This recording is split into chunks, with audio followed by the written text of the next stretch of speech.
Um, where and when were you born? December 12th, 1958, Quincy, Massachusetts. Who were your parents and what were their occupations? Mario Bertone was my father. He was a mason contractor, had a construction company built with brick and block. And my mother was Laura Bertone, born in Quincy, and she was a housewife. Did you have any siblings that served in the military? No, I was the only one. What were you doing before you entered the service? When I went to college, I studied architecture, and as you know, I also did gymnastics in college. I was on scholarship to Temple University. I competed floor vaulting and parallel bars, and majored in architecture. I graduated with a bachelor's of architecture in 1982, I think, 82 or 83, I can't remember. And I practiced architecture for 10 years. In which branch of the military did you serve? Army. Did you enlist or were you drafted? No, believe it or not, I enlisted after college. I was 30 years old when I went to basic training, when I finally decided I wanted to try being a soldier. Not 17. Yeah. If you were enlisted, why did you choose that specific branch of the military? I like the Corps of Engineers. I was looking actually to get a direct commission in the Navy because I scuba dive and really enjoy the ocean. But the commissioning process was a lot different, and the requirements were far more stringent than in the Army. Not that the Army takes candidates of less ability, but the fields vary so much more in the Army, whereas the Navy, it was very narrow and they can restrict their selection process. So I went to the Army. What happened when you departed for training camp during your early days of training? I was scared. I had no idea what to expect. And I went away for 6 months, 7 months, and I did my basic training in Fort Leonard Wood, Missouri, and my AIT, it's Advanced Individual Training, and I was a heavy equipment operator. And then after, I loved it and got into the groove and just had a great time. But at first, I was pretty scared. How did you adapt to military life, including the physical regimen, barracks, food, and social life? The physical part, I kicked the heck out of just because of my ability to do gymnastics, lift my body weight, do pull-ups, that kind of stuff, run. So I had no problem with that. Socially, I had a lot of fun with it. The kids that you meet are a little different because some of them are like us, and some of them come from the South, and some of them are poor, and some of them are urban. So the dichotomy of meeting all those kids, that was a melting pot. But I had a lot of fun with my drill sergeants, my drill instructors, and even though I was their student, I kind of zooed on them because I was way older than most people. So I had a lot of fun with them, and they were able to take a joke. So we fostered a good relationship. Where did you serve? Active duty during my deployment. I was in Baghdad. MNDF is called, Multinational Force Baghdad, and I did 15 months there. If you served abroad, what are some memories you have of that experience? The biggest thing is that we call home the big PX in the sky. We have no idea how wonderful we have it back here. And while I was away, everything was a chromatic grays and browns, and the colors and the smells were horrible. The people had no money. They were, lived in a totalitarian society with a dictator, with Saddam Hussein. And children are children all over the world is what I noticed, but the people themselves, they were kind of browbeaten, and as a society, they really needed to get away from that guy. And we actually did the right thing by going in there and getting him out of there. If you were on the front lines, what combat action did you witness? We used to get sniped at all the time. I never had a firefight during my time there. I shot my weapon 2 or 3 times on positions where we thought that we were being engaged, but the rules of engagement were very stringent. Like, you didn't just blaze your equipment away and fire at will. You had to have positive identification, PID they would call it, so you really had to see where that round came to hit you. Most of the time we were doing engineering jobs, doing bridges or road networks, or we called them MSRs, main supply routes for roads, or sewer systems. So you're heavy at work and you're not really watching, and you have guards that are set up around you, so they would watch and provide the security. If you saw combat, how did you feel when witnessing casualties and destruction? Scared, because what you realize is that when as I said, I didn't have any firefights to speak of, but I've been attacked in rocket attacks, and we call that IDF strike, an indirect fire IDF, and they would lob mortars and 107s, 122s, and 240 millimeter rockets. They would shoot at us because we were fixing stuff. We made an easy target. They were probably 2-3 miles away, and they would shoot that stuff at us. And the worst one I had was probably about 59 rockets. It's 59 because I counted them. And when you're on the ground trying to miss them and they're exploding around you, you feel about as thin as that piece of paper right there. So that was very scary.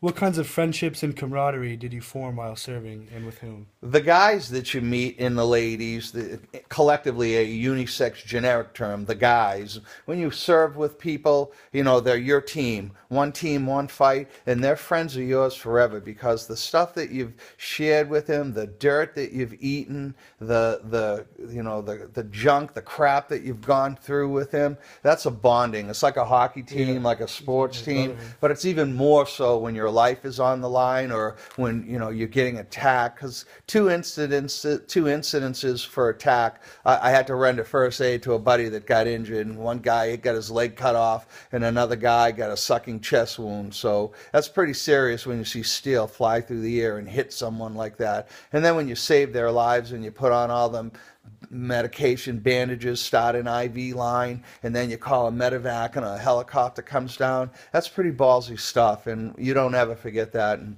someone will never forget that you did that to them. So it's like me setting you up with the game-winning goal, How did you stay in touch with family and friends back home?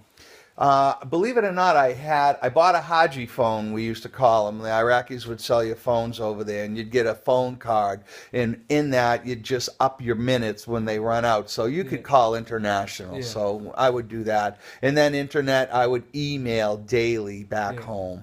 Some people had Skype, but I didn't do Skype. What did you do for recreation or when you were off duty? Run.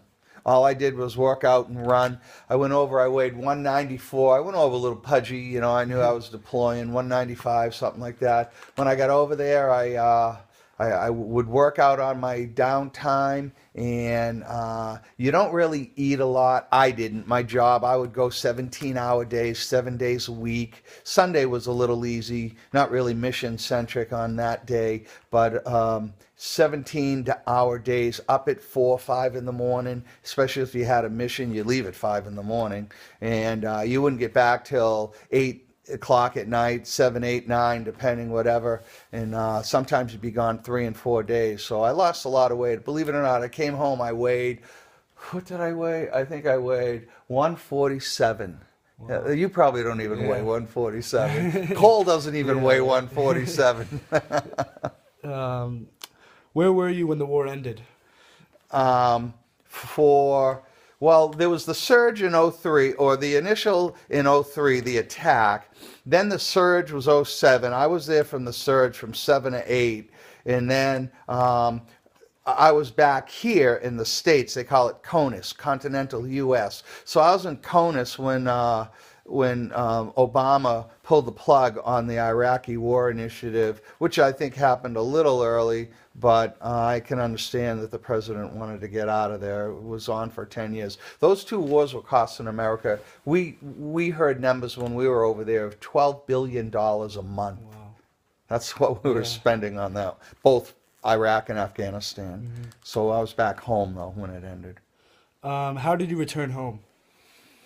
Oh, the big freedom flight. We would, I'll never forget flying, well, coming out of Baghdad. We were at Baghdad International Airport. And to get out of there, it's always it's always a bad scene because they always would shoot at the planes when you take off. So you'd blast down the runway. I think we left in a C-17, which is huge aircraft, all military seating inside of it, and you got all your vests and your equipment on and everything. And then after you get out of Baghdad, you fly to Kuwait. I think Ali Salim in Kuwait we landed at, and we stayed there. We couldn't get out of Baghdad. We got a dust storm, and it lasted, I think, 10 days, 8 days. We couldn't leave for a week. Yeah. And it was just how we got the snow right now. It was all gray and brown, yeah. And it was sand, particles of sand. You breathe it in, it was horrible. Yeah. So they shut everything down mechanical because it grinds and mucks up all the mechanical parts when you suck it in through the turbines. So by the time we got out of there, we were delayed. Then we still stayed. Kuwait was wonderful, only in the fact that it was about 120 degrees. And the hottest I was there was like, I thought 142 was the hottest. But that was hot. But 120, 125, unbelievable, yeah. Beautiful. Yeah. Bone baking heat, really good. How were you received by your family and community? I think my wife was shocked when I came home. I looked emaciated. I said I looked like an old man. I was so thin, and I was strong and healthy, but you know, I basically looked a little bigger than your little brother. You know, so they were in shock when I came home. And then I had a little bit of some issues that I'm kind of still dealing with. So you got to fight through that, and it makes it difficult to be home with your family. Even when you're home, you're not home. You know, I've been home 7 years now. So 7, let me see, yeah, 7 years. I got back in 8. So it's hard. I'm home, and I know that. But, you know, there's parts of you that just don't come home, or things that you change. Yeah. So I didn't think I would. I did. You know, so I'm coping with that. Mm-hmm. How did you readjust to civilian life? I'm still doing it now. Sometimes I do it really well, and sometimes I don't do it well at all. So, as I said before, even when you're home, you're not home, and you change, and you leave a little bit of yourself there, and you bring a little of them back with you. And your job then is to adapt and always be on top, play your A game so you don't lose your temper, you stay in control, you keep your thoughts and wits about yourself, you don't act aggressive, and you know, so that's always constantly on my mind. So that's a fight. I'm still fighting that fight being home.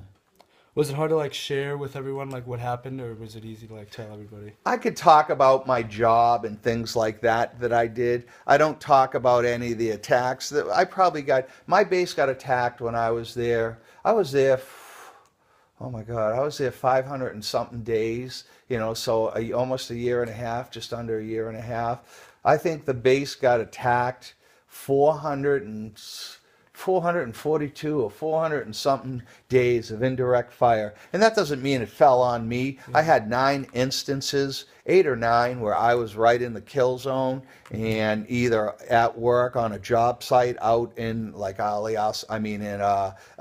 Hamdini or Amarir or some of the other towns that we used to go to. But that's hard, and you know, that I don't really talk much about that, just because that was hard, and I'm still dealing with that now. Have you remained in contact or reunited with fellow veterans? If so, who? Yeah, I have a network of friends that I went over with in my unit, and there are actually some kids from the 101st Airborne Division that I still stay in contact with. One good friend was Dave Burwell. He was a battalion commander, another lieutenant colonel. So him and I stay in touch, email, you know, phone call, and guys in my unit. So I do, and constantly. That's a good support group system that I have with those guys, and we constantly lean on each other. Are you a member of any veterans organizations? If so, which? Believe it or not, none, because I just didn't want to join. I wasn't ready to join. Right now, I'm still going to the VA, so I have some issues I'm dealing with. So I see a lot of the veterans through different groups that I'm in, only in the fact that I support them. The VA, I do. I do support the DAV for the Disabled American Vets, but I've never